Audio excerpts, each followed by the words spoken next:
नमस्कार, हर दिन की तरह आप जुड़ रहे हैं हेलो डॉक्टर कार्यक्रम से। आपके साथ मैं हूं विवेक। 1 घंटे तक आपकी बात हमारे डॉक्टरों की टीम से होगी और कोरोना को लेकर, जो कि ऐसी बीमारी है जिसे डॉक्टर और वैज्ञानिक तक समझ नहीं पा रहे। और भारत में कोरोना की एंट्री का 1 साल से ज्यादा का वक्त बीत चुका है, लेकिन अब तक कंफ्यूजन की स्थिति है। एक बार फिर नई गाइडलाइन जारी की गई। आईसीएमआर ने गाइडलाइन जारी कर दी है कि अब प्लाज्मा थेरेपी से इलाज बंद होगा, और यह वही प्लाज्मा थेरेपी है जिसे लेकर 3 दिन पहले तक हाय तौबा मची थी। लोग प्लाज्मा डोनेशन के लिए बार बार अपील कर रहे थे। पोर्टल बनाए गए थे जहां प्लाज्मा डोनेट करने वाले खुद को रजिस्टर करवा रहे थे, लेकिन 17 मई को एक नई गाइडलाइन सामने आती है और प्लाज्मा थेरेपी को तत्काल प्रभाव से सभी अस्पतालों में बंद कर दिया गया। इधर सरकार ने वैक्सीनेशन को लेकर भी नई गाइडलाइन जारी की है, और नई गाइडलाइन में क्या कुछ है, इस पर चर्चा के लिए हमारे साथ एक्सपर्ट डॉक्टर्स की टीम मौजूद है जो आपकी सभी शंकाओं का समाधान करेंगी। तो फिर देर किस बात की, फोन उठाइए, कॉल लगाइए और समाधान पाइए। शुरू करते हैं कार्यक्रम।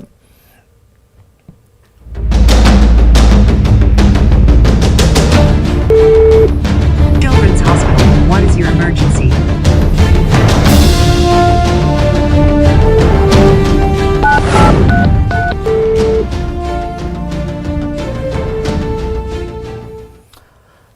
तो हमारी प्राथमिकताओं में यह है कि हेलो डॉक्टर में अपनी टीम से आपका परिचय कराएं। बहुत ही कह सकते हैं कि कोरोना की रफ्तार कम है, लेकिन बावजूद इसके जो डॉक्टरों की टीम है बहुत मेहनत करके हमारे स्टूडियो तक पहुंचती है सिर्फ आपके लिए, ताकि आपके जो सवाल हैं, आपके जो शंका हैं, उन्हें दूर किया जा सके। डॉक्टर ए के झा, डिप्टी डायरेक्टर आईजीआईसी से पटना से, बहुत बहुत स्वागत है सर।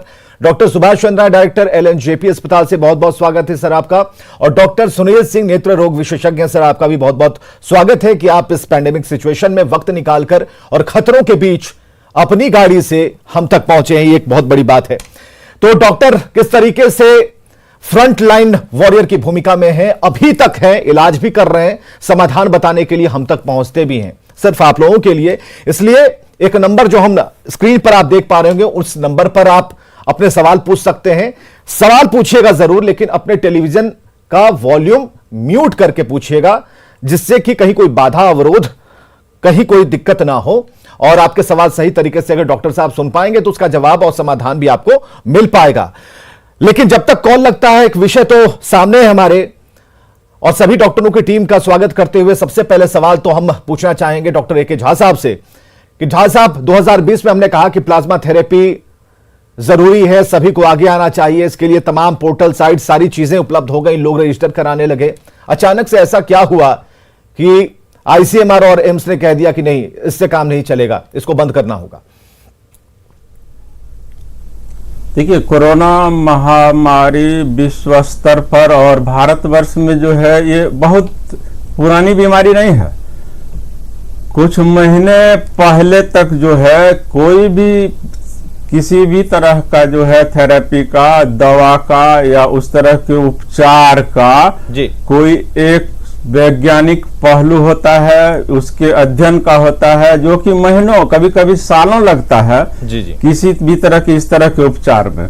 तो शुरुआती इसमें जो है रिसर्च में इसका पता चला जो इससे फायदा होता है, लेकिन जब डिटेल इसका हुआ जो कि महीनों बाद आया, इसका निष्कर्ष जो है उसके आधार पर जो है Indian council of medical research ने इसको अभी तत्काल से इस प्रभाव से रोक दिया है। बस यही है। ठीक है, उनके फैसलों में रोक दिया क्योंकि इस रिसर्च को रोका गया है। आगे हमारे पास कई तकनीकें विकसित होंगी या हो चुकी होंगी, तभी इसे बंद किया गया है। डॉक्टर सुभाष चंद्रा, क्या इसे हम एक्सप्लोर कर पाएंगे, खासकर उन दर्शकों के लिए जिनके मन में अभी भी ये चल रहा था कि हमारे पास चलिए अंदर हमारे प्लाज्मा से कोई किसी को बचाया जा सकता, किसी को जिंदगी दी जा सकती है, तो अब तो बात यहां पर खत्म हो गई। ऐसा क्या आविष्कार हो गया भीतर खाने कि हमें इसे बंद करना पड़ा, या फिर इसमें क्या ऐसी खामियां थी या खामियां थी? ऐसा देखा गया कि इसको लास्ट स्टेज में ही दिया जा रहा था, मतलब शुरू में अवेलेबल नहीं होता है, एक एक स्टेज पे ट्रीटमेंट शुरू हो जाता है, चलते हैं किस स्टेज में मरीज हमारे पास पहुंचता है, तो उस हिसाब से अभी हम लोग प्लाज्मा तो जरूर दे रहे थे। हमारे भी कुछ निकट संबंधी हैं जिनको प्लाज्मा दी गई थी, लेकिन अब जिनको जिनको प्लाज्मा दी गई और जिनको अवेलेबल नहीं हो सका, तो उसकी एनालिसिस करने के लिए आईसीएमआर और एम्स की एक उन्होंने एक गाइडलाइन जारी किया है, तो ये एक अच्छा ही है कि अगर इससे बहुत फायदा नहीं हो रहा है तो क्यों दें, क्योंकि प्लाज्मा के बाद कुछ बाद का भी प्रॉब्लम्स आ सकता था। तो लेकिन उस समय जान बचाने वाली बात होती है तो लोग प्लाज्मा देते थे। लेकिन अगर इस पर कोई जैसे अब तक हम लोग के पास काफी बड़ा नंबर हो गया होगा प्लाज्मा देने वाला और नहीं देने वाला, तो उसमें हम लोग एनालिसिस करते हैं, डॉक्टर चिकित्सक शोध डॉक्टर्स लोग, तो फिर इस पर एक निष्कर्ष पे आए, तो इसलिए अब हम लोग बिना इसके ही अभी बिल्कुल करेंगे। बिल्कुल गाइडलाइन पर ही हमें चलना होगा। एक कॉलर हमारे साथ जुड़े हैं खगड़िया से, साकेत। साकेत, अपना सवाल पूछिए। साकेत जी, अपना सवाल पूछ सकते हैं आप। साकेत जी, अपना सवाल पूछिए। एक्चुअली मेरे घर पे अभी यहाँ पे मेरी मदर और फादर और एक सिस्टर सभी को सब पॉजिटिव हुए थे। जी। और जिसका मैंने ख्याल रखा यहाँ पे जी। और अभी उनका करीब 20 डेज हुआ रिकवर हुए सॉरी, जब से उनको कोरोना हुआ था। तो मैं जानना चाहता हूँ कि वो वैक्सीन मदर फादर को फर्स्ट डोज लगा हुआ है, तो रिपीट वो कब करें, कितने दिनों में, और सिस्टर को एक भी डोज नहीं लगा हुआ है तो कब उन्हें लगाना चाहिए? जी, क्या रिपोर्ट नेगेटिव आ गई है? हाँ, रिपोर्ट नेगेटिव आ गई है। कब आई है? सर रिपोर्ट नेगेटिव आया ऑलमोस्ट 15 डेज हो चुका है। ठीक है डॉक्टर ए.के. झा साहब, 15 दिन हो चुके हैं रिपोर्ट नेगेटिव आए हुए। नई गाइडलाइंस को भी समझाते हुए जरा इन्हें ये मार्गदर्शन कीजिए कि कब ये अगला डोज ले सकते हैं, और इनके माता पिता जिन्होंने पहली डोज ले रखी है तो वो दूसरा डोज कब लें? घर में एक है जो उनकी वैक्सीन एक भी डोज नहीं ली है। जी। तो उनको जो है ये कोरोना का जब पीरियड ये बीत जाएगा उसके 3 सप्ताह बाद या 4 सप्ताह बाद जो है लगाएंगे। दूसरे जो है इनके माता पिता जो एक डोज ले चुकी हैं और कोरोना हुआ है, तो अब जो है नए गाइडलाइन के अनुसार से 3 महीने के बाद जो है दूसरा डोज वैक्सीन का लेना उचित रहेगा। चलिए, जो गाइडलाइंस है उसके मुताबिक जो दूसरा डोज है वो 3 महीने के बाद लेना उचित रहेगा, क्योंकि रिपोर्ट जब नेगेटिव आई है उस दिन से जोड़ा उसे जाएगा और उसके बाद 3 महीने। लेकिन ये 3 महीने का विस्तार जो है इसे भी समझने की हम कोशिश करेंगे। रोशन है गया से, उनसे हम बात करते हैं। रोशन जी, अपना सवाल पूछिए। इस पर हम थोड़ा सा और बता दें। जी, हम तुरंत आते हैं सर, हम तुरंत आते हैं। एक कॉलर हमारे साथ जुड़ चुके हैं, उनसे बात करते हैं। रोशन, अपना सवाल पूछिए।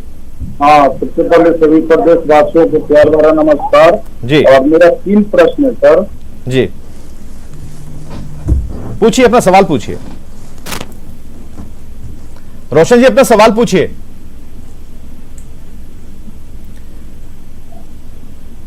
तो गया से दर्शक रोशन कुमार हमारे साथ जुड़े हैं जी। और हाँ जी, अपना सवाल पूछिए आप। हाँ सर, तो सबसे पहला प्रश्न है कि एक हमारे दोस्त जो है वो क्या बोलते हैं जांच कराने के लिए गए, तो जांच कराए, उनका पॉजिटिव आया, लेकिन जांच आने में देर हुआ, लेकिन उनको वैक्सीन हो गया था। ठीक है, तो वैक्सीनेशन जब हो गया था तो ये अवस्था में वो क्या कर पा सकते हैं? और दूसरा प्रश्न है नहीं, पहले प्रश्न में एक सवाल हमारा भी है कि अभी उनकी स्थिति क्या है? स्थिति सर कुछ लगभग अभी ठीक है, कल हम उनसे बात किए थे तो लगभग ठीक बता रहे थे। ठीक है, दूसरा प्रश्न क्या है आपका? हाँ, दूसरा प्रश्न है कि हमारे पिताश्री कुछ दिन पहले लिए थे वैक्सीनेशन, लेकिन रास्ते में आने के क्रम में कुछ उनको प्रॉब्लम महसूस हुआ, लेकिन वो रौदा के कारण हुआ होगा, धूप के कारण हुआ हो, लेकिन यहाँ आने पर थोड़ा कमजोरी महसूस कर रहे हैं अभी तक। ठीक है जी। और तीसरा अहम सवाल है जो विवेक आनंद जी से है कि ये जो आप कोरोना काल में जो है कुछ टीम जो है आप डॉक्टर लोग का लगाते हैं, इस टाइप का बच्चों के प्रति भी कुछ शिक्षक लोग का भी एक बार गाइडलाइन आप अपनी तरफ से देंगे, यही मेरा आपसे सवाल है। बिल्कुल बिल्कुल बिल्कुल। चलिए, पहला 2 प्रश्न जो हम रखते हैं अभी डॉक्टर सुभाष चंद्रा जी के पास और उनसे जानने की कोशिश करें। 2 प्रश्न हैं इनके।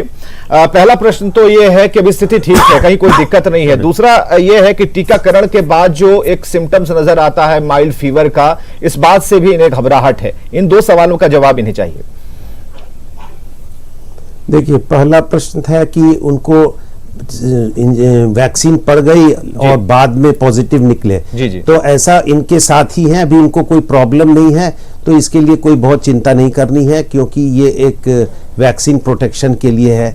दूसरी चीज है इनका दूसरा प्रश्न था कि जब हम वैक्सीन क्या बताए थे, क्या था जी? दूसरा प्रश्न इनका ये है कि वैक्सीनेशन के बाद, वैक्सीन जब इन्होंने ले ली उसके बाद सिम्टम्स आए। जी याद हाँ दूसरा सिम्टम है, जैसे कोई भी वैक्सीन बच्चों को लगता है चाहे किसी को भी लगता है, तो हम लोग सब लोग जानते हैं कि उनको थोड़ा फीवर होता है तो उनको बताया जाता है कि पैरासिटामोल वगैरह दे दिया जाए। तो इसी तरह इनको थोड़ा फीवर वगैरह आया है तो थोड़ा घर में रेस्ट लें, आराम करें, पैरासिटामोल की गोली खा लें सुबह शाम करके 1-2 दिन, और ये समझे कि इनको एक सुरक्षा कवच मिला है इनको कोरोना से लड़ने के लिए। तो ये कोई इनकी गलती नहीं है, ये वैक्सीन में किसी आदमी को हो जाता है तो ये तुरंत 2 दिन में ठीक हो जाएगा, इसीलिए चिंता की कोई बात नहीं।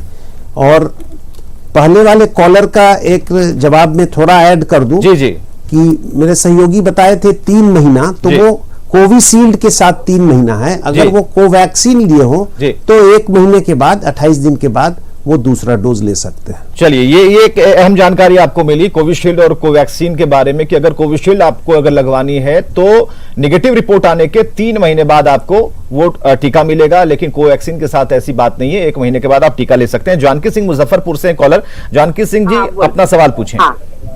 हमारे बेटा को 1 महीना पहले जो है हो गया था कोरोना, समझे ना, अब जो है वो ठीक है, बुखार उखार कुछ नहीं, बाकी उसको बहुत वीकनेस हो जाता है। जी। जैसे थोड़ा भी नीचे जाता है, सीढ़ी से उतरता है तो हंपने लगता है। हाँ। समझे ना। हाँ, वही चाहते हैं कि वो सुइया ले सकता है कि नहीं। जानकी सिंह जी, कब रिपोर्ट निगेटिव आई थी इनकी? निगेटिव हो गया 1 महीना आए हुए। ठीक है, आप लाइन पे रहें। आपका सवाल हम डॉक्टर सुनील सिंह जी हैं, नेत्र रोग विशेषज्ञ हैं और इन चीजों को बहुत गहनता से देख रहे हैं, उन तक हम ले जा रहे हैं। डॉक्टर सुनील सिंह जी, इसका जवाब 1 महीना पहले आई थी जी। लेकिन नेगेटिव कोरोना पॉजिटिव पेशेंट जब नेगेटिव हो जाए उसके 3 महीने बाद ही टीका लें। हाँ जी। तो जानकी सिंह जी, एक इसका उत्तर यह है कि जैसा कि अभी सुभाष चंद्रा भी बता रहे थे, डॉक्टर सुभाष चंद्रा, उन्होंने भी कहा और उसी बात को अभी डॉक्टर सुनील ने भी कहा कि 3 महीने के बाद क्या जो टीका आपने पहले ले रखा है वो कोविशील्ड था या कोवैक्सीन था, ये बताइए हमें। अगर कोवैक्सीन है तो निगेटिव आने के 1 महीने बाद, अगर कोविशील्ड है तो 3 महीने बाद। इस बात का जरा ध्यान रखिएगा। और इस बात को विवेक जी सुनील जी, विवेक जी ये जानकारी सुभाष सर ने दी है जी। मुझे जो मालूम है वो यही है जी कि अगर आप कोरोना अफेक्टेड हो गए हैं जी तो कोरोना के नेगेटिव रिपोर्ट आने के 3 महीने के बाद ही टीका लगाएं। ठीक है, ये कोविशील्ड और कोवैक्सीन दोनों के लिए अप्लाई होगा। मेरे सीमित जानकारी। ठीक है, इसको क्रॉस कर लेते हैं, डॉक्टर सुभाष चंद्रा जी, इसको जरा क्रॉस कर दीजिए, इसको जरा क्लियर कीजिए। कोवैक्सीन और कोविशील्ड के साथ दोनों ही इंजेक्शन जो है वो 3 महीने के बाद मिलेगा। अच्छा, चलिए ठीक है, 3 महीने के बाद, क्योंकि कोरोना जब हो जाता है तो उसका इम्यूनिटी आदमी को बन जाता है जी। तो वो 3 महीने तक रहेगा और उसके बाद आदमी ले तो उसका प्रोटेक्शन पीरियड आगे ज्यादा दिन तक चलता रहेगा। जी। और सीपी सिंह है पटना से, उनसे बात करते हैं। सीपी सिंह जी, अपना सवाल पूछिए। नमस्कार सर। जी पूछिए। हाँ, मेरा पहला सवाल है सर कि हम 6 अप्रैल को अपने मिसेज को कोविशील्ड दिलवाए थे जी। और उस सर्टिफिकेट जो हम निकाले हैं डाउनलोड करके, उसमें दिया है 6 मई को। ठीक है, 6 मई। हाँ। लेकिन नया जो गाइडलाइन आया है कि 3 महीना 4-5 महीना बाद जी। तो एक्चुअल में हम कब दिलवाए? हाँ, ठीक है, यही हम जानना चाहते थे कि ठीक है। लेकिन हाँ, इसका जवाब सीपी सिंह साहब यही है कि आपने 6 अप्रैल को कोविशील्ड अगर ले रखा है और अभी तक आपके दिमाग में वो पुरानी गाइडलाइन चल रही होगी, ठीक है, वो भी अपनी जगह सही है। लेकिन कल ही एक ताजा गाइडलाइन आई है, अपडेट गाइडलाइन आई है, उसमें कहा गया है कि 3 महीने बाद ही दूसरा टीका लगेगा। इसलिए इसमें कहीं कुछ घबराने की बात नहीं है।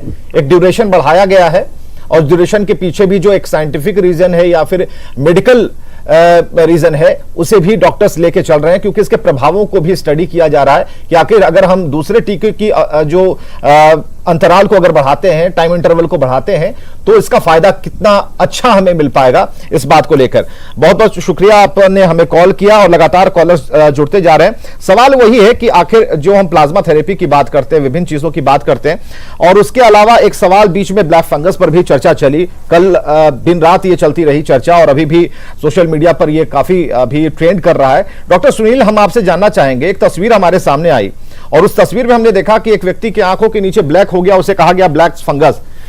पहले तो देख के लगता है कि भाई इतना डरावना कैसे हो सकता है, तो लोग ये भी हमसे सवाल पूछेंगे, हो सकता है कि अभी कुछ कॉलर इससे जुड़े भी और ये सवाल पूछें कि क्या ऐसा होता है, क्या ब्लैक फंगस पूरे ब्लैकिश होता है, किसी निशान के साथ आता है, किस पार्ट में आता है और आंखों को कितना नुकसान पहुंचा सकता है? हेलो विवेक जी, ब्लैक फंगस एक फंगस इन्फेक्शन है जिसे कि म्यूकोरमाइसिटिस से होता है। उस बीमारी का नाम म्यूकोरमाइकोसिस है जी, लेकिन ये काफी रेयर डिसऑर्डर है जी, बहुत घबराने की जरूरत नहीं है और लाइलाज भी नहीं है जी जी। जिन लोगों की इम्यूनिटी कम होती है उन्हीं को होता है, नॉर्मल इम्यूनिटी वाले लोगों को नहीं होगा।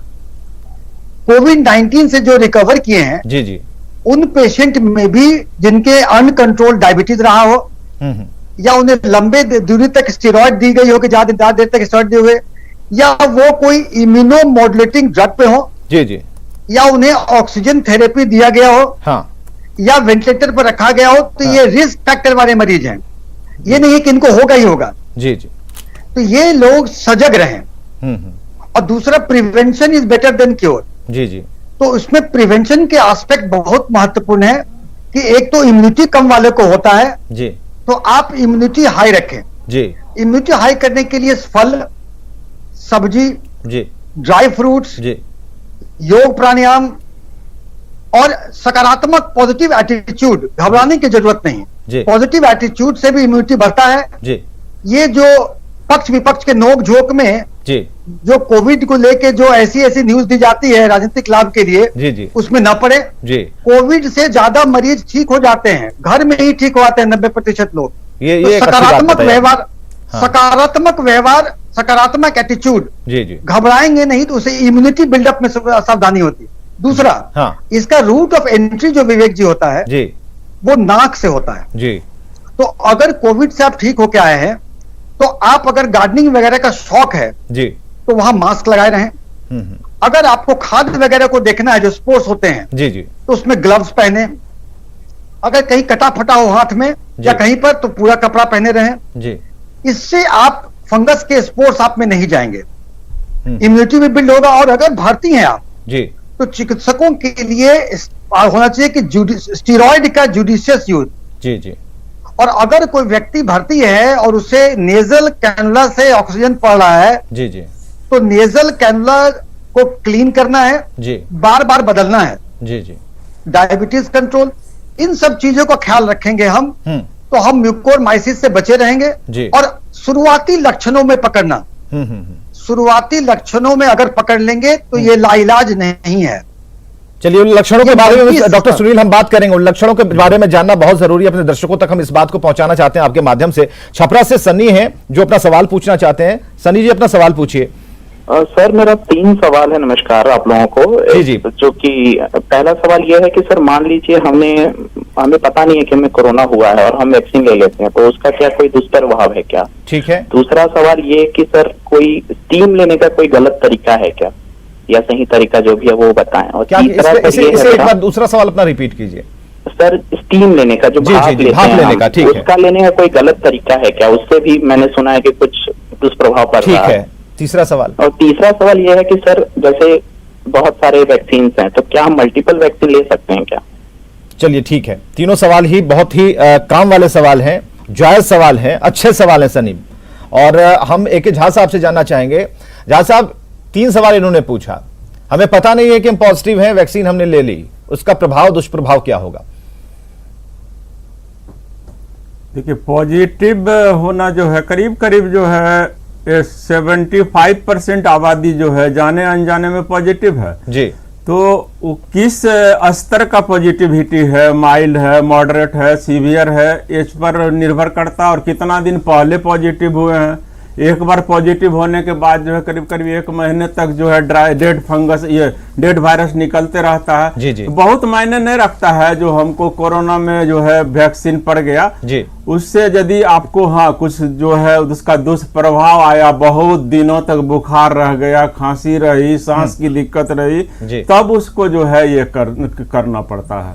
ठीक है। दूसरा इनका सवाल था जो भाप लेने की जो प्रक्रिया है, हाँ वो किस तरीके से लें? क्या उसका गलत इनहेलेशन जो है, स्टीम इनहेलेशन जो है, आप स्टीम जो निकलते रहता है उसके पास बैठ करके तो पतला एक गमछा जो है जिसको टॉवेल बोलते हैं, पतला टॉवेल ले करके और उसको गले से ये मुंह से खींच करके नाक से निकालिए, नाक से खींच के मुंह कर निकालिए और 5 मिनट तक कम से कम कीजिए, बहुत नजदीक नहीं रहिए उसके, उससे म्यूकोसा को जलने की बात रहती है जी। और कुछ कुछ वैज्ञानिक अध्ययनों में इस बात का भी प्रमाण मिला है जो बहुत ज्यादा फायदा जो है इससे नहीं होता जी जी।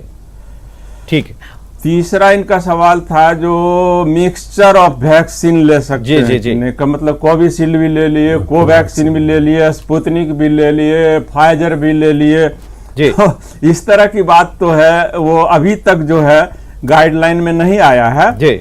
एक ही तरह का वैक्सीन का दोनों डोज लगाना है। हालांकि कुछ जगहों पर कुछ देश में इस तरह का जो है रिसर्च हुआ है, तो एक वैक्सीन कोवैक्सीन पड़ा और दूसरा जो कोविशील्ड पड़ा जी जी, तो उसमें जो है इम्यूनिटी बहुत ज्यादा बढ़ा इस बात का। लेकिन भारत में अभी इस टाइप का कोई रिसर्च और इसका संकेत अभी हमें नहीं मिला है। इसको गाइडलाइन में नहीं अभी नहीं शामिल किया गया है। समस्तीपुर से सोनू अपना सवाल पूछिए। सोनू जी। डॉक्टर साहब हम हेलो, हाँ जी बताइए। हम 2 दिन पहला एक कोविशील्ड का इंजेक्शन लिए थे। ठीक है। उसके बाद फीवर बहुत हो रहा है। कितना फीवर रह रहा है?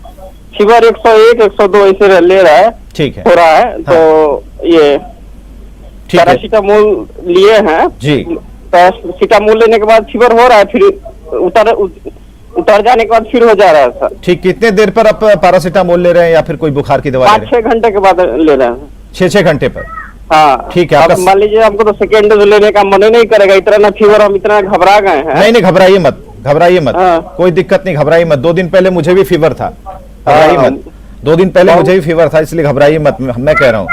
Doctor A K. झा साहब इसका जवाब देंगे कि किस तरीके से जो ये इनकी जो घबराहट है उसे आप मिटा सकते हैं, क्योंकि इंजेक्शन तो ले लिया इन्होंने, लेकिन अब बुखार जो है 100 से ऊपर है और जब ये दवा ले रहे हैं तो बुखार कम हो जाता है लेकिन फिर चढ़ जा रहा है और 2 दिनों से ऐसा चल रहा है। पहले तो इनको खुद अपने आप को भाग्यशाली समझना चाहिए जो वैक्सीन इनमें कारगर हुआ है और जो है इम्यून सिस्टम को उसने प्रेरित किया है इम्यून बॉडीज बनाने के लिए, जिसके कारण से बुखार आया है। करीब करीब 3 दिनों तक बुखार रहता है, उससे जो है उतना घबराने की कोई बात नहीं। पैरासीटामोल लीजिए और लिक्विड पूरा हाइड्रेशन में रहिए। हाँ, लेकिन यदि कि 4-5 दिन से ज्यादा बुखार रहे, उसके साथ साथ जो है जो वर्णन हुई है सांस की दिक्कत रहे और खांसी, ड्राई कफ रहे, थोड़ा सा श्रम करने पर सांस फूलने लगे, तभी विचलित होने की कोई बात है, तभी जांच कराने की कोई बात है। अन्यथा कुछ भी नहीं करना है, 5 दिन तक इंतजार करना। चलिए इंतजार करिए और उसके बाद भी अगर स्थिति में सुधार नहीं होता है तब चिकित्सक को दिखाया जाएगा। हालांकि घबराने की कोई जरूरत नहीं है। अनीता गुप्ता है पटना से। अनीता जी अपना सवाल पूछिए। जी, मेरे हस्बैंड के स्टोन है किडनी में जी, 9.2 mm। जी जी, तो क्या वो वैक्सीन ले सकते हैं? डॉक्टर सुभाष चंद्रा जी जवाब दीजिए इनका। जी, उस स्टोन से उस पर वैक्सीन का कोई प्रभाव नहीं पड़ेगा और आपको नियमतः किसी यूरोलॉजिस्ट से मिल करके स्टोन का अपना इलाज करना है और ये कोई इंडिकेशन नहीं होता है कि स्टोन है तो हम वैक्सीन नहीं ले। आप एकदम बेखूबी आराम से वैक्सीन ले सकते हैं। डॉक्टर सुभाष चंद्रा, ये सवाल हम एक जगह हमने नोट भी किया कि स्टेरॉइड की जो मात्रा है, आपने कहा कि जो हाई डोज चल रहा है और लगातार चलाया जा रहा है, ब्लैक फंगस के केसेस उनमें आ रहे हैं। तो हमें जरा ये बताइए कि जो स्टेरॉइड की जो गोलियां चल रही हैं, जो जिन लोगों ने ली हैं, वो 10 दिन के, 8 दिन के, 5 दिन के पीरियड के लिए ली होंगी, ये कैसे चलाया जा रहा है? अगर कोई चिकित्सक चला रहा है तो इसे बढ़ा कैसे सकता है और बढ़ाता क्यों है? जरा इसके बारे में हम अपने दर्शकों को ज्यादा जानकारियां देना चाहते हैं। देखिए, जब शुरू में कोरोना का जो पूरा लाइफ स्पैन है 14 डेज का है। जी जी। जैसे कोरोना किसी के अंदर जाता है तो एक माइल्ड सिम्टम वो आता है, बहुत लोग उसको अप्रिशिएट कर सकते हैं, बहुत नहीं भी कर पाते हैं। और 5वें 6ठे दिन जी एक अगर फीवर काफ़ी तेज हो जाता है, जैसे 101 हो गया, 102 हो गया, तब समझिए कि आपका वो लंग्स को इन्वॉल्व कर रहा है। तो इस समय वो टाइम आ रहा है जब आप 5वें दिन स्टेरॉइड स्टार्ट करें। मेडेरोल है दवा 8 मिलीग्राम का, वो सुबह शाम करके खाना चाहिए और उसके साथ बाकी जो दवाइयाँ हैं एंटीबायोटिक्स वगैरह रेगुलर स्टार्ट करेंगे तो ये आपके लंग्स को प्रोटेक्ट करेगा। तो स्टेरॉइड यहाँ पर, और साथ ही अगर कोई डायबिटिक है तो उसकी इंसुलिन बढ़ेंगे तो आपको ब्लड ग्लूकोज लेवल को भी जांच करते रहना है, मेंटेन रखना। तो इसलिए आपको अपने लंग्स को बचाने के लिए स्टेरॉइड लेना ज़्यादा जरूरी हो जाता है। और उसके बाद 4 दिन 5 दिन लेने के बाद आप उसको फिर से टेपर करके उसको ख़त्म कर दीजिए। ये नहीं कि लगातार चलता रहे। अगर आपकी स्थिति, और साथ साथ आप अपना ऑक्सीजन पल्स ऑक्सीमीटर से नापते रहें, उसको अगर ज़्यादा नीचे जा रहा है तब आपको किसी चिकित्सक से मिलने की आवश्यकता है, नहीं तो होम आइसोलेशन में आप इसको देख करके मॉनिटर कर सकते हैं। ठीक है डॉक्टर साहब। सिमडेगा से एक हमारे कॉलर है मोहित, तो अपना सवाल पूछना चाहते हैं। मोहित, अपना सवाल पूछिए। Good afternoon sir. मेरा सवाल मेरे पापा के लिए है। जैसे मेरी मम्मी और मेरे फादर हैं, तो मेरी मम्मी और मैंने वैक्सीन ले लिया, ठीक है, बट मेरे पापा वो वैक्सीन अभी नहीं लिया क्योंकि उनका डायबिटीज है, साथ में बीपी का भी दवाई चलता है और साथ में उनका 1 साल पहले प्रोस्टेट का ऑपरेशन हुआ था। तो जैसे ऑपरेशन हुआ था तो उस टाइम डॉक्टर ने बोला था एक वो इकोस्प्रिन करके टैबलेट लेते हैं जो खून पतला करता है। तो ऑपरेशन से पहले वो दवाई लगभग 1 महीना के लिए बंद हो गया था। ठीक है, 1 महीना के बाद दवाई स्टार्ट हुआ। तो मेरे को जानना है कि अगर अभी इकोस्प्रिन बंद करना पड़ेगा वैक्सीन लेने समय, या वो चालू रहते हुए मैं वैक्सीन दिलवा सकता हूँ? ठीक है, डॉक्टर सुभाष चंद्रा जी जो डायरेक्टर हैं एलएनजेपी अस्पताल के, वो आपके सवाल का जवाब देंगे। जी सर। बाकी जो कोमॉर्बिडिटी है वो कोई कंट्राइंडिकेशन नहीं है वैक्सीन नहीं लेने के लिए, आप ले सकते हैं। लेकिन जब आप ये बताएं कि हम इकोस्प्रिन खा रहे हैं, तो अगर वो पीरियड में आप इकोस्प्रिन इंजेक्शन लेते हैं तो उस इंजेक्शन साइट पर कभी ब्लीडिंग हो सकता है वहाँ पर, इसलिए वहाँ पर आप 3-4 दिन उसको बंद करके लीजिए तो भी कोई प्रॉब्लम नहीं है। हालांकि आप इस बात को समझ सकते हैं कि जो एस्पिरिन खाते हैं इकोस्प्रिन, वो लोग अपना ब्लड टेस्ट तो कराते ही हैं, तो उसमें इंजेक्शन नीडल प्रिक होता है तो ऐसी कोई बात नहीं होती है।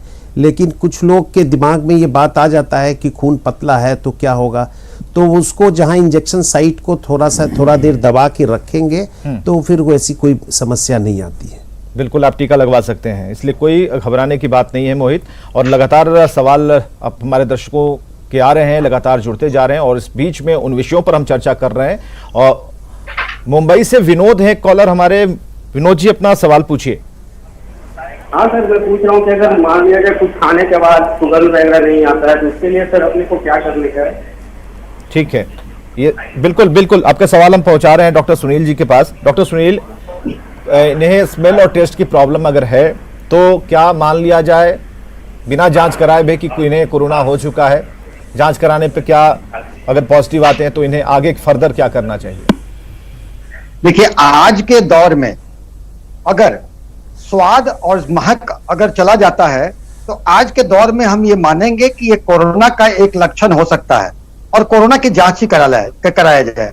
अन्य किसी कारणों से ये सब चीजें होती हैं, लेकिन आज के दौर में इसको वैसे ही माना जाए कि अगर इस तरह के लक्षण आए तो हम टेस्ट करा ले, क्योंकि टेस्ट कराएंगे तो आइसोलेट होंगे और अन्य लोग इन्फेक्शन से बचे रहेंगे।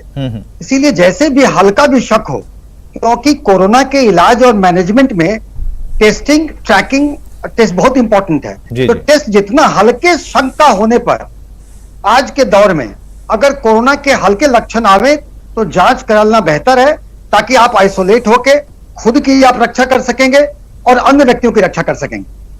जी, एक सवाल डॉक्टर सुनील जी आप ही से, जब तक हमारे दूसरे कॉलर जुड़ते हैं, एक सवाल हम आपसे लेना चाहेंगे कि जो थर्ड फेज है वो हमारे सामने है और जो गैप है वो काफी कम होगा, और हमें ऐसा लगता है कि 2020-21 के बीच में जो गैप मिला और हमें सुधारने का टाइम मिला, व्यवस्थाओं को सही तरीके से लागू करने का समय मिला, उसमें चूक हुई, इसलिए इतने केसेस बढ़ गए। लेकिन आगे जो हमें नक्शा दिखाई देता है थर्ड फेज का, उसमें बच्चे संक्रमित होंगे और ये कहा जा रहा है कि आंखों पर प्रभाव कुछ ज्यादा ही होगा।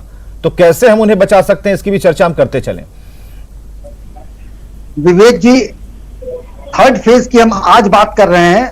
हमें लगता है पूरे वैज्ञानिकों को इस पर पूरी तरह रिसर्च करके एक स्टैंडर्ड प्रोटोकॉल बनानी चाहिए कि थर्ड फेज के बारे में क्या है, क्योंकि आज तो हम बात करेंगे जी, और सेकेंड फेज के जाने के बाद बात करना बंद कर देंगे जी, फिर हम रिलैक्स हो जाएंगे जी, फिर अचानक हम थर्ड वेव में पकड़े जाएंगे तो और हम लोग कहें कि हम तो बोलते थे।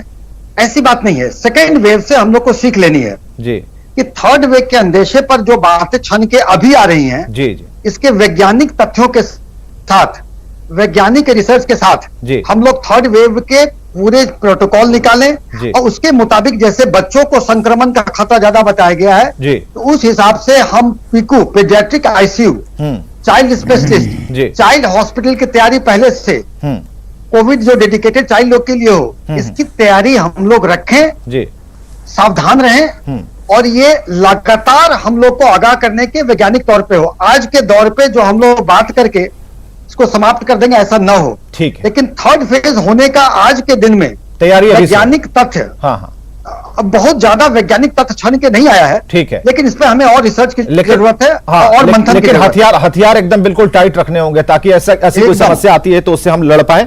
पटना से नीलम कुमारी हैं। नीलम जी अपना सवाल पूछिए। ये डॉक्टर साहब से पूछना चाह रहे हैं जी कि मेरे हम ज्वाइंट फैमिली हैं, तो हमारे यहाँ 13 आदमी को कोरोना पॉजिटिव हो चुके थे लोग, ठीक है, और कोरोना हो गया था जी, और हमको वैक्सीन हम ले चुके थे डबल डोज, तो हमको नहीं हुआ, हम सभी को काम किए, मैंने सबको किए, और दवा चलता था। मेरा दिल्ली में मेरा भतीजा डॉक्टर था, जी जी, वही सब लिख के देता था, मंगा के सबको दिए, सब कवर भी कर गए, अच्छी बात है, सब अच्छे हो गए। लेकिन उसका मेरा हम पर लग रहा है कुछ साइड इफेक्ट हुआ है। क्या हुआ है? कि मेरे ब्रेन से ना हमको बहुत यादाश्त मेरा कमजोर हो गया, तो ये लग रहा है उसके कारण हुआ है, कोई डॉक्टर से दिखाना पड़ेगा। लाइन पे रहिए नीलम जी, लाइन पे रहिए, हम बात करते हैं। डॉक्टर ए के झा साहब हैं, डिप्टी डायरेक्टर आईजीआईसी के, उनके पास आपका सवाल हम पहुंचा रहे हैं।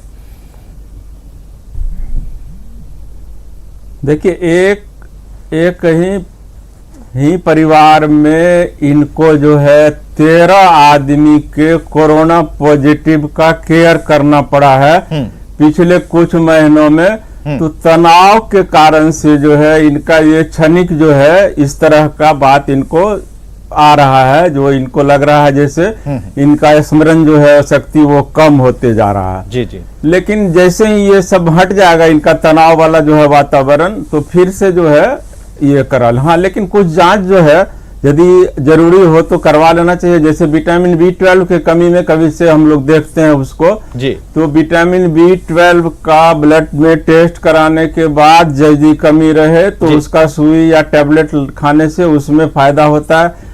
यदि हीमोग्लोबिन इनका कम है, जो कि महिलाओं में होता है, तो उससे में भी इस तरह की बात देखी जाती है। पर्याप्त नींद लेने से, 7-8 घंटा नींद लेने से भी जो है इस तरह का जो है फायदा होता है स्मरण शक्ति को कायम रखने में। जी। रही बात जैसे अभी चर्चा हो रही थी दूसरी और तीसरी दौर लहर की, तो आपको एक बात जो मेरा अपना ये है अनुभव है, जो आप देखिए ये वुहान शहर में ये शुरुआत हुआ पिछले 19 ईस्वी में दिसंबर में जी, और पूरे चाइना में सिर्फ वुहान को इस तरह से घेर करके रखा गया। जो अभी सच्चाई ये है जो पूरे चाइना में न तो दूसरा लहर आया नहीं तीसरा लहर आया। बिल्कुल। और एक और दूसरी सच्चाई आप जान लीजिए, इजराइल में जो है शुरू में ही जो है इस तरह से वैक्सीनेशन किया गया जो 50 और 60% आबादी को जो है कवर कर लिया, और ना तो दूसरा लहर आया नहीं तीसरा, और पहला लहर भी गायब हो गया। ठीक है। तो इस सब पर जो है लोगों को जो इसके अधिकारी है उनको ध्यान देना पड़ेगा। जो वैक्सीनेशन जो है वो सबसे कारगर हथियार है इस महामारी को रोकने में। बिल्कुल। पटना से हिमांशु अपना सवाल पूछ सकते हैं। हिमांशु। हाँ हेलो, नमस्ते सर। जी पूछिए।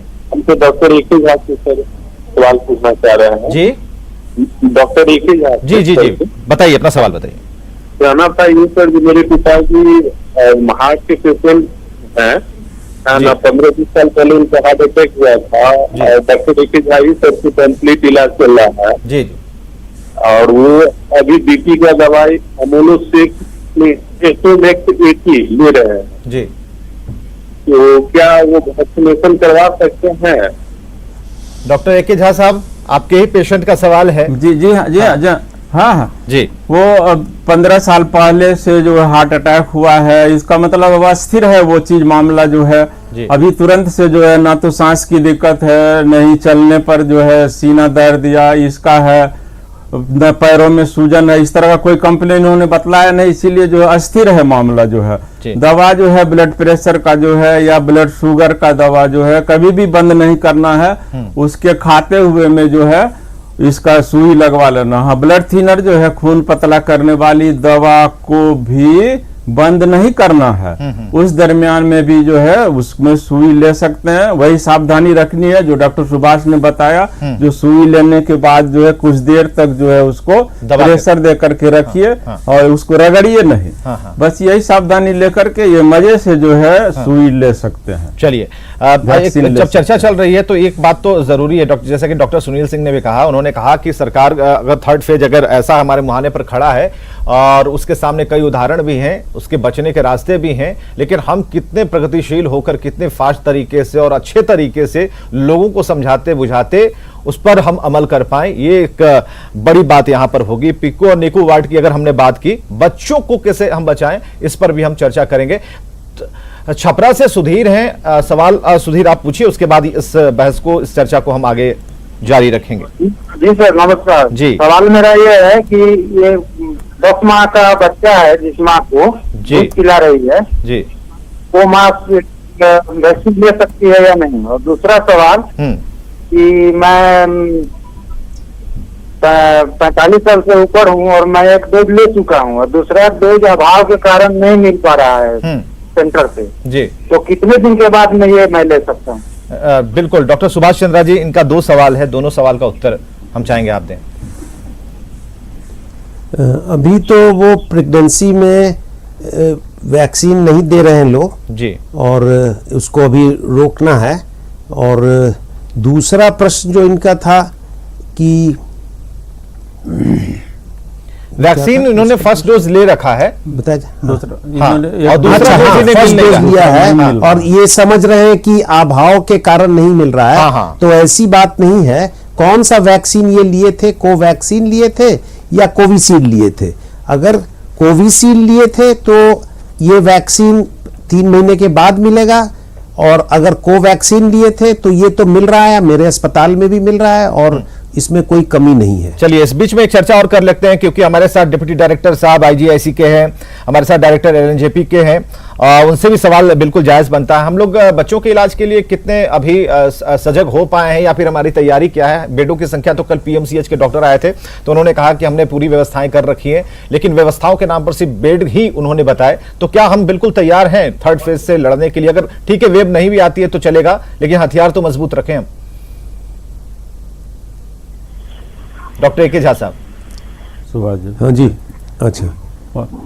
तैयारी तो बहुत ही जो है कारगर ढंग से जो है, देखिए ये जो है पिछले बार भी मैंने बतलाया था जी, जो जनसंख्या इस देश की एक बहुत बड़ी समस्या है जी, और ये महामारी भारतवर्ष में मैन मेड है। यहाँ की आबादी जो है ना तो कुछ भी ध्यान जो है इसके बचाव पर नहीं दिया गया है। इस तरह के वायरल संक्रमण में बचाव से बढ़ के अच्छा जो है कुछ भी नहीं होता है। ठीक है, आपको एक एग्जांपल मैं बतला रहा हूँ।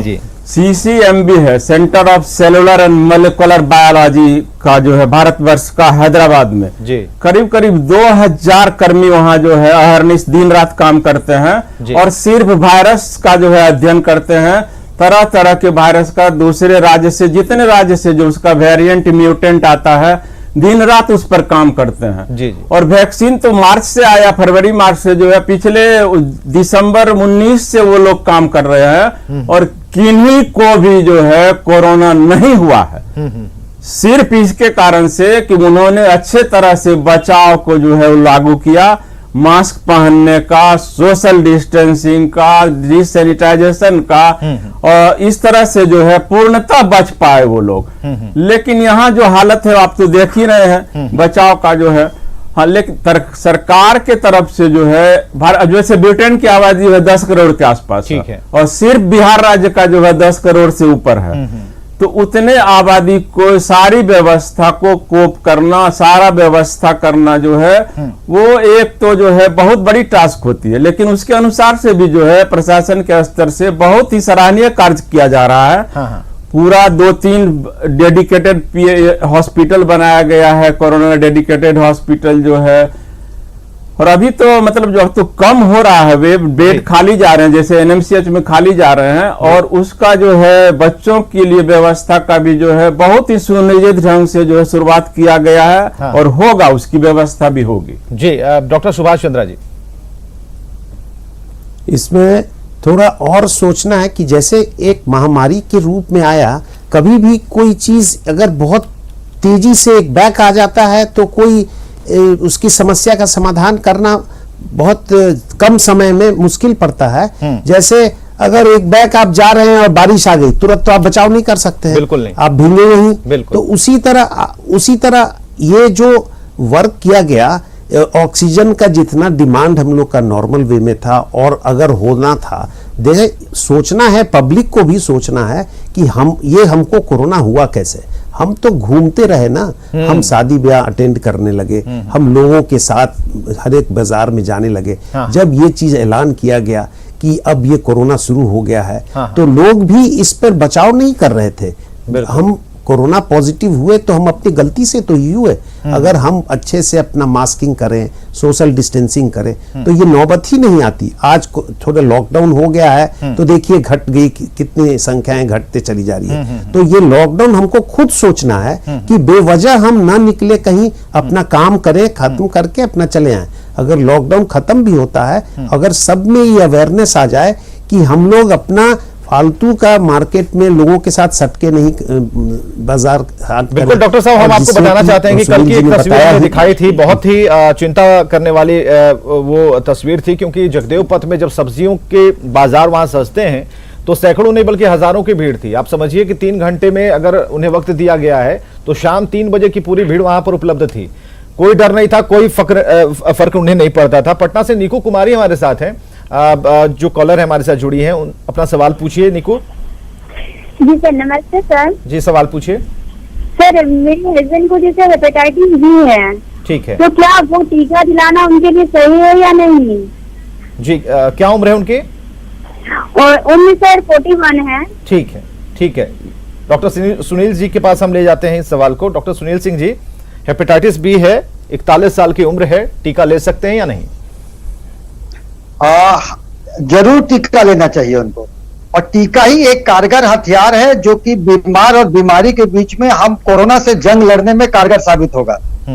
अब टीकाकरण के कॉन्ट्राइंडिकेशंस काफी कम रह गए हैं। जी, शुरू में कॉन्ट्राइंडिकेशंस थे कि ये नहीं लेंगे, अब तो काफी कम। उसमें हेपेटाइटिस बी वाले जरूर ले।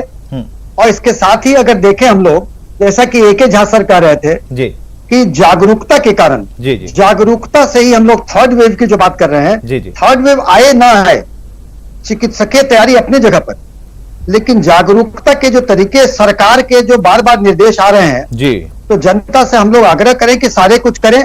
बिहार सरकार ने तो गांव सुदूर क्षेत्रों में जागरूकता के लिए माइकिंग भी करवा रहे हैं। जी जी, लेकिन हम लोग को ये समझना होगा, सब्जी मंडियों में भीड़, आज भी आप देखें तो मेरे अस्पताल के कितने स्टाफ अपने गांव में शादी में गए हुए हैं। इन शादी विवाह का आयोजन कोविड प्रोटोकॉल के तहत हो, ये बहुत ही महत्वपूर्ण, और ये जागरूकता से ही हो सकता है जी। सारे कुछ डंडे के भरोसे नहीं हो सकते। जी जी, एक पक्ष विपक्ष के लड़ाई करते हैं, अपने अपने नेता को दोष देते हैं, उससे बात नहीं बनती है। जी जी, हम सबको, हर individual, civil society, NGO, government organisation, डॉक्टरी ऑर्गेनाइजेशन, आप, मीडिया, सारे लोग मिलकर जागरूक करेंगे, जनता जागरूक होगा तभी कोरोना से विजय प्राप्त कर सकेंगे। बिल्कुल। ये दोषारोपण करके सरकार पर सब कुछ मर के विपक्ष मुस्कुरा रहा हो कि हम राजनीतिक जंग जीत गए, तो ऐसे नहीं होता है। इसके लिए कोई वक्त नहीं है। बिल्कुल डॉक्टर साहब, गया से कौशल जी हैं, अपना सवाल पूछिए। कौशल जी, अपना सवाल पूछिए। कौशल जी, आप अपना सवाल पूछ सकते हैं। कौशल जी, आप हमें सुन पा रहे हैं? हाँ जी, अपना सवाल पूछिए। मैं पूछ रहा था सर कि मैं जो था हेलो जी, पूछिए। हेलो जी, पूछिए। हाँ जी, मैं पूछ रहा था कि मैं जो था कोविड पॉजिटिव हो गया था, लेकिन अब मेरी रिपोर्ट जो है निगेटिव आ गई है, लेकिन फिर भी अभी दिन बीत जाने के बावजूद भी अभी सर मुझे प्रॉब्लम हो रहा है, मतलब क्या सर दर्द कभी हो रहा है, कभी थोड़ा हल्का बुखार आ जा रहा है, तो ये कब तक रहेगा इस तरह का? क्योंकि मैं ऑलरेडी सोचते रहो मुझे जाना है। दो बातें आप बताइए, रिपोर्ट कब निगेटिव आई? हाँ जी, रिपोर्ट आपकी नेगेटिव कब आई? निगेटिव आई थी सर 30 तारीख को। 30 तारीख को आपकी उम्र क्या है? हाँ जी, हाँ जी, तो मैं 36 ईयर। ठीक है, ठीक है, ठीक है। Doctor A K. झा साहब, इनका उत्तर दीजिए।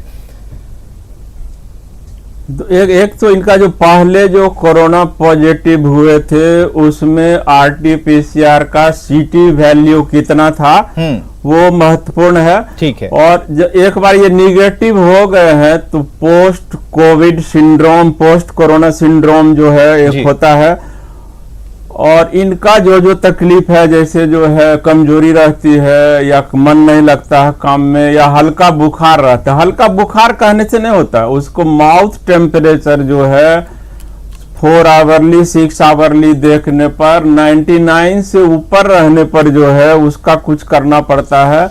इस तरह से नहीं जो हमको छूने पर लगता है हल्का बुखार है, नहीं, बिल्कुल।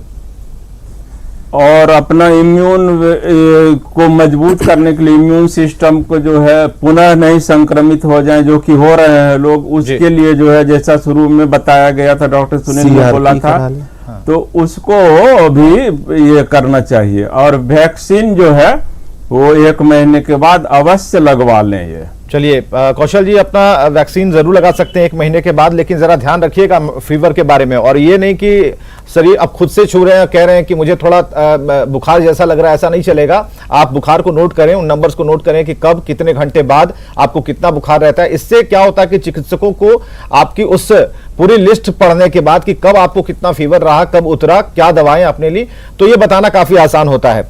विजय है पटना से। विजय जी अपना सवाल पूछ सकते हैं। विजय जी अपना सवाल पूछ सकते हैं। टेलीविजन का वॉल्यूम म्यूट कीजिए, हमारे डॉक्टर साहब आपके सवाल का इंतजार कर रहे हैं।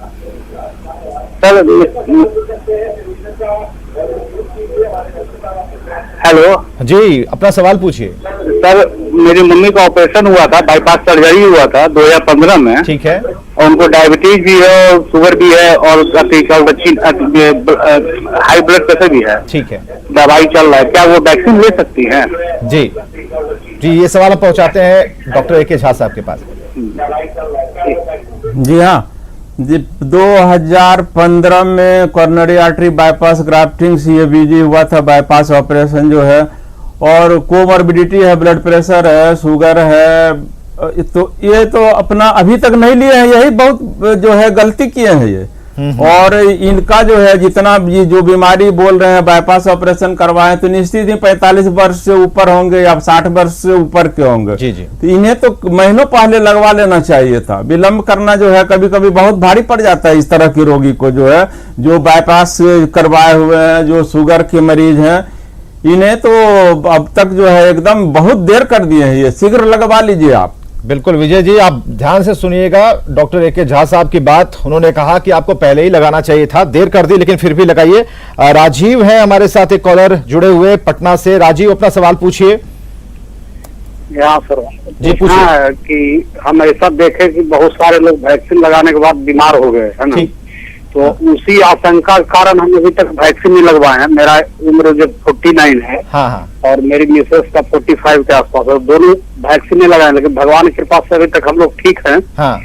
लेकिन हम यही दुविधा में लगाया जाए कि उसका डॉक्टर सुभाष चंद्रा से आपका बिल्कुल चले जाते हैं। सटीक जवाब के लिए डॉक्टर सुभाष चंद्रा जी के पास चलते हैं।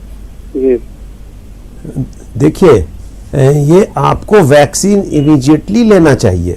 आपको बुखार है तो उससे ये चीज़ नहीं फर्क पड़ता है, उसको नाप के देख लीजिए कि आपको बुखार कितने दिन तक, और उसको चार्टिंग, जैसे झाजी ने बताया कि उसकी चार्टिंग करा लीजिए। हाँ। उसकी अगर और स्पेसिफिक होना चाहते हैं तो एक CRP टेस्ट होता है, वो करा के अपने किसी चिकित्सक से मिल लीजिए। अगर वो अधिक बहुत है तो फिर आप उसके लिए थोड़ा एंटीबायोटिक्स वगैरह आपका इलाज चलेगा। और अगर बुखार मामूली है, कम है, तो उसकी मतलब उसकी जांच पड़ताल करके कि ये बुखार किस कारण से है वो कर लीजिए। बिल्कुल, चिकित्सक की राय लेनी बहुत जरूरी है। समय की कमी है लेकिन इस कार्यक्रम को यहीं खत्म करना पड़ेगा। बहुत बहुत शुक्रिया सभी डॉक्टरों का, जो इस टीम को, जो कि इस वक्त में हमारे साथ आई और तमाम बिहार के लोगों ने का सवाल उन तक पहुंचा, उनका जवाब उन्हें मिला। बाकी खबरों के लिए आप लगातार हमारे साथ जुड़े रहिए।